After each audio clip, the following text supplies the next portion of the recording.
everybody, welcome back to my YouTube channel, and today's video is a question and answer segment. So I will be answering all of your questions, whatever you asked me.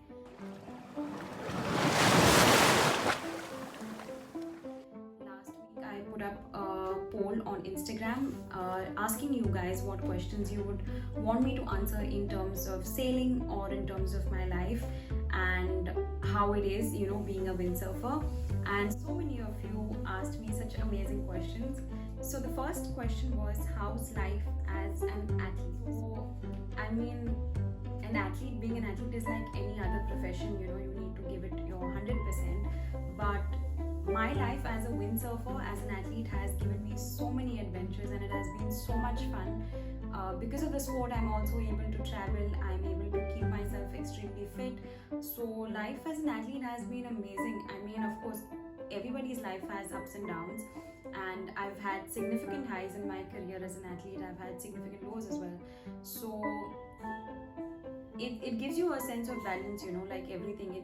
But for me, generally, I couldn't picture myself doing anything other than this, and I think it's perfect. The second question is, how long have you been sailing for? So you all asked me this actually. I've been sailing for over a decade. Honestly, I started when I was around 10 to 11 years old, and I started competing the very same year I learned how to sail. So I'm 24 now, so I've been sailing since I was 11. The third question was, how are winners declared? Is it like a race? So basically, a lot of people don't know how it works with windsurfing and how our races are conducted. So we have a low scoring system. Our races are conducted, we have like 12 races to 15 races, depending on the wind conditions. But yeah, we need like 6 minimum to constitute a series. So we have like 3 or 4 races every day. Our races go on for about 5 days. And we have a low scoring system, so which means if you finish first, you get 1 point. So whoever at the end of the series has the lowest score, so if you finish first in 12 races, you will have 12 points at the end of it. So whoever finishes with the lowest points wins the regatta. And you also have 2 discards after like 12 races. So a discard is when you get to remove 1 point, 1 score from your series. That could be your worst race sail. Sometimes we also kind of have an OCS when we have our start line. Sometimes people overshoot the start line, so you get an OCS or things like that. So you have 2 discards to cancel out your worst races. The fourth question was, how do you cope with mental stress of being an athlete? With it, I'm still learning, honestly.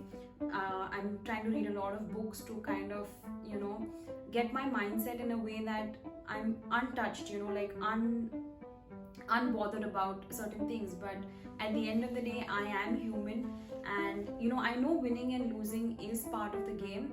But being an athlete, you're constantly competing, not particularly just with other competitors, but you're constantly competing with yourself, I believe. And when you're constantly competing, you tend to set high expectations for yourself, and when you don't meet those expectations, then you feel low. So what I've learned is, sometimes it's okay, just to take a break or just to relax. So how do I cope with it is reading good books, spending quality time, spending more time on figuring out myself, just being by myself sometimes also, and meditating. These are a few things that have helped me shape my career as an athlete, because mental focus and mental health is the most important thing. So these are a few tips that I've learned over the past few years to cope with the mental stress. The fifth question is, how do you overcome your fears? So I'm assuming this question is related to fears that come at being in the sea. So as a child, I've loved the water, so I've never had that sort of a fear. But sometimes when I'm training alone, and my brother, mostly I'm training alone with my brother, so if he's like far away, there is that, like when the weather is really bad, or when you can see a storm incoming, there is that little sense of fear you get, that you're all alone and the wind is gonna be blowing right now and I can see the storm coming in. So that's a little bit of fear that I have. But overcoming it has just been with experience, experience in the sea and getting familiar with the conditions. Of course, it is an adventure sport and it is an extreme sport, which is probably why a lot of people are not into it. But mentally, I am very strong when it comes to these kind of things. So, yeah, I mean, I love the ocean, I love the sea. The sixth question is story behind IND3. So, if most of you don't know what I'm talking about, and I'm kind of surprised that this follower actually knows or recognized it. But on our sails, we have like a sail number. We're racing to kind of know which sail is finishing first, because they don't really when there is a fleet of like 100 or 200, you don't really know who is finishing, so you kind of get it on the sail number. It is mandatory for every race, and I'm born on the 13th, so I really like the number 13. I really like the number 3, and I just used IND3 for my number when I first started sailing, and it's been with me since then. I believe it is lucky for me because I'm always winning with that number, or mostly at least I've won with the IND3 number. So yeah, that's kind of like a lucky number for me. The seventh question is, are there scantlings on the sail fixed, or can one change it depending on the wind conditions? So I think the scantlings you're talking about are the battens on our sail. I'm not really sure what you mean by this, but no, it's fixed on the sail. We rig and de-rig our sail, and there are things that we change according to the wind conditions, like out-haul or down-haul system, like we tighten it or loosen it. But I'm not really sure about the scantlings that you're talking about. Maybe you can DM me and elaborate your question more so I can answer it better for you. The eighth question is, do you also surf? So I have tried surfing in Chennai and in Goa as well. It is fun, but I prefer windsurfing more. And the ninth question is, what's starboard?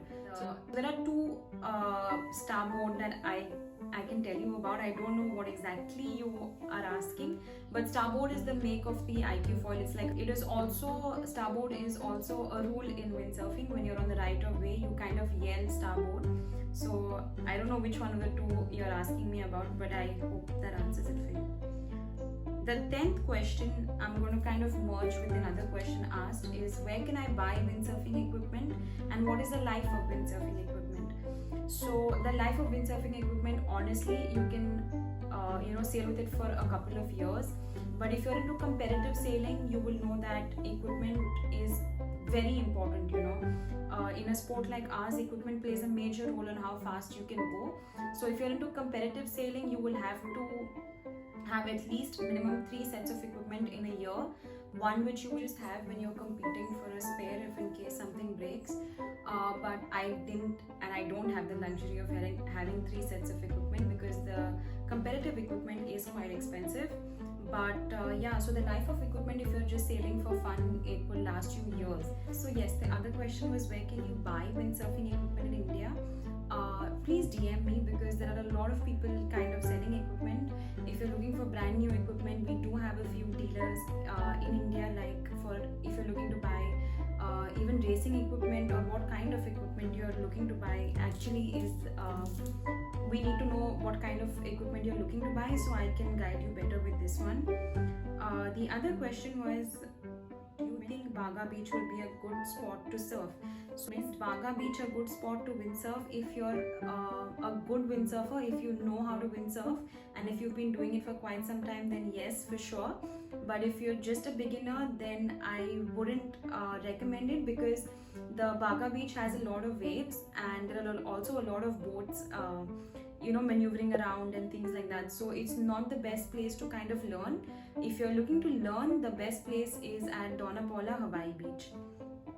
Then apart from sailing, what are your favorite things to do? So sailing honestly occupies so much of my time, because we spend like 30 minutes rigging the equipment, 30 minutes washing and unrigging, an hour or two on water training. So sailing takes up most of my day, honestly. But whenever I do get free time, I'm either training at the gym, so like most of my day is training and things like that. But I like to also read. I love to paint. I'm also currently working as a graphic designer, so whenever I get free time, I'm kind of putting it into my work, and I really have to schedule my hours in a way that I can be most productive, and also to rest, because as an athlete you need to rest a lot. So apart from sailing, I'm doing a bunch of other things, honestly. The next question is, what is your training schedule as a windsurfer? So I think I want to make a video about this, like a proper day in my life video, and I can answer this question better. But my schedule is honestly very hectic. I'm training 6 days out of 7 days a week mostly, but if I do require a break, then I would train 5 days, and the weekends I would take off. But yeah, so morning to evening it's just like mostly training, reading, getting work done, and so much more. So yeah, but my training schedule right now for the IQ foil is putting on a lot of muscle weight, because I need to build muscle in order to move faster for the IQ foil category.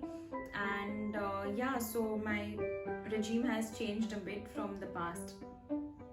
I think I've answered most of the questions you guys have asked me. If I missed out any, please feel free to DM me. You can also follow me on Instagram. This is where I got all of your questions actually. So Katya_Coelho, that's my Instagram handle. And if you like this video, please give me a thumbs up, and don't forget to like, share and subscribe. Thank you.